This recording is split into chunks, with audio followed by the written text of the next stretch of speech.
Chères franciliennes, chers franciliens, en 2016, la région Île-de-France a créé le concours Patrimoine en poésie, afin de faire connaître aux jeunes franciliens de 8 à 12 ans le patrimoine de notre belle et grande région. En 5 ans, la participation à ce jeu concours n'a cessé de se développer. Nous avons reçu cette année plus d'1 millier de poèmes venus de toute l'Île-de-France et même au-delà, malgré la situation complexe dans laquelle nous vivons tous actuellement. Je veux remercier l'ensemble des jeunes participants, mais aussi tous les partenaires, tous les enseignants qui ont su se mobiliser pour offrir aux élèves la possibilité de découvrir les richesses de notre patrimoine et de créer. Les enfants ont su cette année encore faire preuve d'imagination et de curiosité pour aller à la découverte des trésors de notre territoire. Je les en félicite, bravo à toutes et à tous. J'ai l'honneur d'annoncer tout d'abord les 3 prix pour les jeunes franciliens de 8 à 10 ans. Le 3e prix est décerné à Juliette Génisson pour la Villa Savoie de Poissy, une villa remarquable inscrite sur la liste du patrimoine mondial de l'UNESCO. Le 2e prix revient à Rama del Lucchese pour Drôle de rencontre, un poème sur la fontaine Stravinsky et les sculptures de Niki de Saint-Phal et Jean Tinguely à Paris.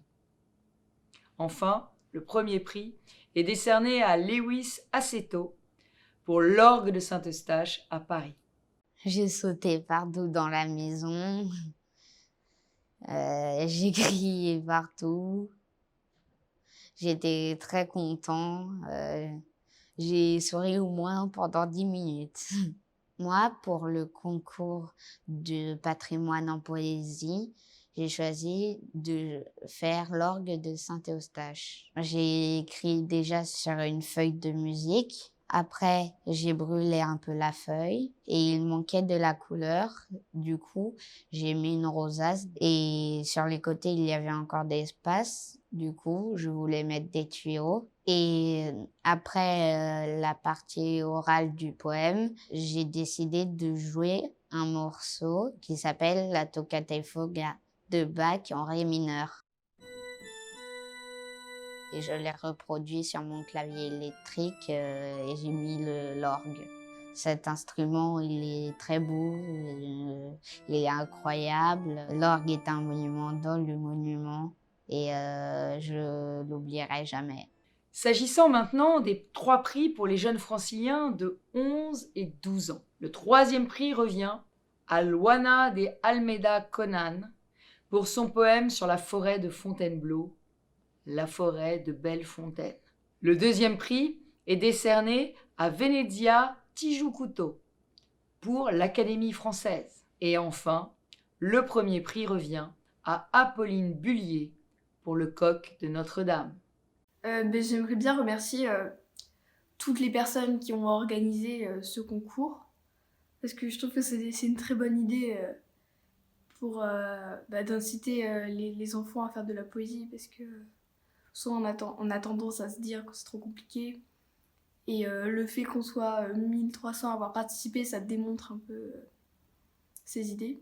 Aussi, j'aimerais remercier le jury parce que je pense que c'était très très long à lire et à examiner tous les poèmes. Et aussi mes parents pour m'avoir emmenée à la cathédrale de Paris. Je trouvais que c'était une très belle cathédrale. Il y avait beaucoup d'art, de tableaux, de sculptures, que c'était très beau, très grand. J'ai fait un poème sur le coq de Notre-Dame.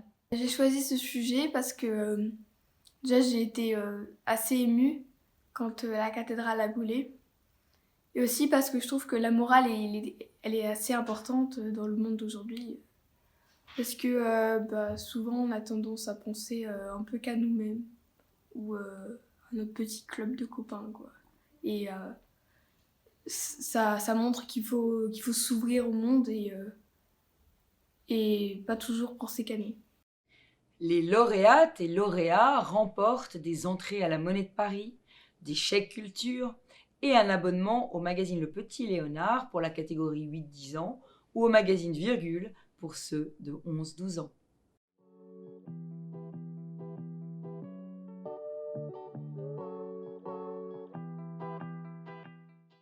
En conclusion, j'adresse mes plus vives félicitations à tous les lauréats et j'espère que Patrimoine en poésie vous donnera l'envie de poursuivre la découverte des nombreux sites patrimoniaux remarquables de l'Île-de-France.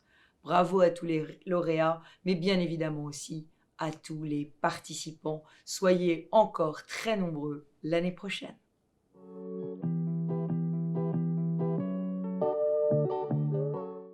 Bonjour à toutes et à tous. Je suis très heureux de vous dire un mot pour ce nouveau concours Patrimoine en poésie, sur cette initiative merveilleuse, portée à la fois par le Conseil régional d'Île-de-France et par la DRAC, initiative dont le succès ne se dément pas depuis 2016, et nous sommes donc aujourd'hui réunis pour délivrer les prix de cette édition. Je voudrais remercier l'ensemble des partenaires, les 150 partenaires qui nous accompagnent dans ce projet, avec une pensée toute particulière pour la Monnaie de Paris et pour Marc Schwartz, puisque nous aurions dû, sans cette crise sanitaire, nous retrouver à la Monnaie pour cette cérémonie que nous faisons donc par le biais de la visio et par le petit message que je vous adresse aujourd'hui. Ce concours pour la DRAC est très important puisqu'il permet d'illustrer les actions quotidiennes qui sont les nôtres, services déconcentrés du ministère de la Culture en région, autour de la création contemporaine, du patrimoine, et d'allier finalement les objectifs qui sont les nôtres en direction de la jeunesse et en direction de l'enfance. Il me revient d'annoncer les prix dans la catégorie individuelle dans le cadre d'un atelier d'écriture. Le troisième prix est accordé à Zoé Renoir de l'école Janine Manuel pour La liberté guidant le peuple, tableau d'Eugène Delacroix au musée du Louvre. Le deuxième prix est accordé à Rachel Saab, toujours de l'école Janine Manuel, pour le château de Villeconin en Essonne. Et le premier prix est attribué à Asma Lassini, du Centre social du Nouveau Monde de Villeneuve-la-Garenne, pour le Concorde, la Caravelle et le Colibri, inspiré du musée de l'air et de l'espace du Bourget. Je m'appelle Asma, j'ai 9 ans, je suis en CM1 à Villeneuve-la-Garenne. J'ai beaucoup aimé participer au concours, c'était très agréable de faire les dessins et inventer un joli poème. J'ai écrit comme poème le Concorde, la Caravelle et le Colibri. Ça raconte que le Concorde et la Caravelle ont rencontré un colibri et le Concorde se moque du colibri parce qu'il est tout petit et qu'il ne va pas vite. Et la Caravelle se moque de lui en disant qu'il n'a pas assez qu'il a beaucoup trop de couleurs. Ensuite, on a voulu faire comme une fable et j'ai trouvé celle du corbeau et du renard. Alors, j'ai lu plusieurs fois pour savoir la morale et donc c'est comme ça que j'ai réussi à trouver le poème. Pour les consoler, le colibri leur dit « Je vous promets d'aller vous voir quand vous serez dans votre hangar, face à un mur qui ne sera plus celui du son. Ceci est une leçon pour les orgueilleux, qui se moquent des plus petits. Asma. » Pour les 8-12 ans, le troisième prix est attribué à Assia Rias, du Centre social du Nouveau Monde à Villeneuve-la-Garenne, pour le poème Hélène Boucher, inspiré du musée de l'air et de l'espace du Bourget. Le deuxième prix est attribué à Iris Echner-Villain-Guillot, du collège Sainte-Élisabeth à Paris, pour Les Ponts de Paris. Et le premier prix de cette catégorie 8-12 ans est attribué à Yamato Javel Ida, du collège Jules Ferry à Paris, pour La tasse de café, inspirée de la maison de Balzac sur un projet porté avec Paris Musée. Bonjour, je m'appelle Yamato, j'ai 12 ans. Je suis dans le collège Jules Ferry et en 6e 4. J'ai appris que je faisais partie des lauréats il y a quelques jours dans la file d'attente du cours d'anglais. J'ai stressé, j'ai un peu angoissé parce que je m'y attendais pas du tout. J'ai écrit un poème sur Balzac et surtout sur sa cafetière, ou plutôt sur sa tasse de café, vu qu'il en buvait beaucoup et que c'était quelque chose de très important pour lui, parce qu'il en buvait 50 tasses par jour. Donc là, j'ai dessiné la tasse de café de Balzac, et il y a le reflet de l'écrivain dans le café. Comme ça, on peut voir l'écrivain en train de terminer son œuvre dans le reflet du café. Ça veut dire un peu qu'il en boit en le faisant, en écrivant. Donc Balzac, en fait, le café, c'est pas que ça le représente, mais quand on parle de Balzac, moi je pense tout de suite au café. Chacune et chacun des lauréats va donc emporter des entrées à la Monnaie de Paris, des chèques culture et un abonnement soit au magazine Le Petit Léonard, soit pour le magazine Virgule.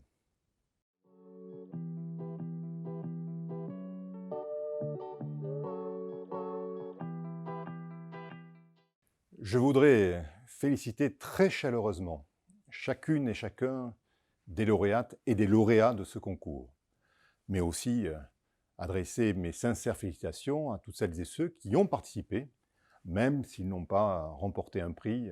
Leur participation est à saluer et je leur dis un petit mot très amical de persévérer, de poursuivre, en étant certains que l'année prochaine, ils pourront à leur tour être lauréats.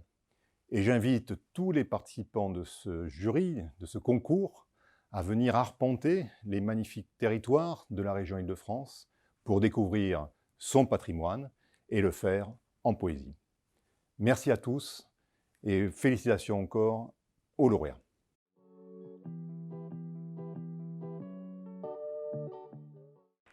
Bonjour, bonjour à toutes, bonjour à tous. Je suis très content de vous accueillir ici au cœur du musée de la Monnaie de Paris pour l'annonce des mentions spéciales et du prix spécial de cette 5e édition de Patrimoine en poésie. Patrimoine en poésie, c'est une superbe initiative qui fait se rencontrer le patrimoine historique et la création, la jeune création, votre création. Et la Monnaie de Paris est très fière d'avoir contribué à Patrimoine en poésie l'année dernière en 2020. Je remercie donc Madame Pécresse, présidente de la région Île-de-France, et Monsieur Roturier, directeur régional des affaires culturelles, de nous permettre de vous montrer ce musée, ce superbe musée qui est une des pépites de la région Île-de-France.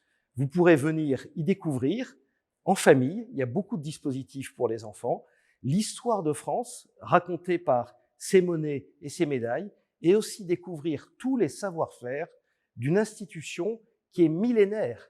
La Monnaie de Paris est la plus ancienne institution de France. Elle a été créée en 864 par Charles Chauve, qui était, comme vous le savez tous, le petit-fils de Charlemagne. Eh bien, nous allons passer maintenant à l'annonce des mentions spéciales. La première mention spéciale va à 2 classes de l'école Pasteur de Montmorency pour l'originalité de leur travail, les poèmes Liberté, en hommage à Paul Éluard, bien sûr, et Patrimoine en un verbe, en hommage à Grand Corps Malade. La deuxième mention spéciale, pour l'imagination de leur projet, va à l'atelier réalisé par l'abbaye de Maubuisson avec les enfants de la Fondation Opège et le Labo des Histoires. La troisième mention spéciale va à l'atelier mené par l'école du centre de Villiers-le-Bacle et la maison atelier Fujita pour la créativité artistique des poèmes. Et le prix spécial du jury de la 5e édition de Patrimoine en poésie est remis au Centre social du Nouveau Monde de Villeneuve-la-Garenne pour la qualité des textes et des illustrations, pour l'inventivité et pour l'effort de référencement historique des poèmes inspirés d'une visite au musée de l'air et de l'espace du Bourget, qui est un superbe musée. Chacun de ces groupes sera invité à une visite guidée de la Monnaie de Paris. Félicitations à tous les lauréats, félicitations aussi à tous les candidats. À très bientôt à la Monnaie de Paris.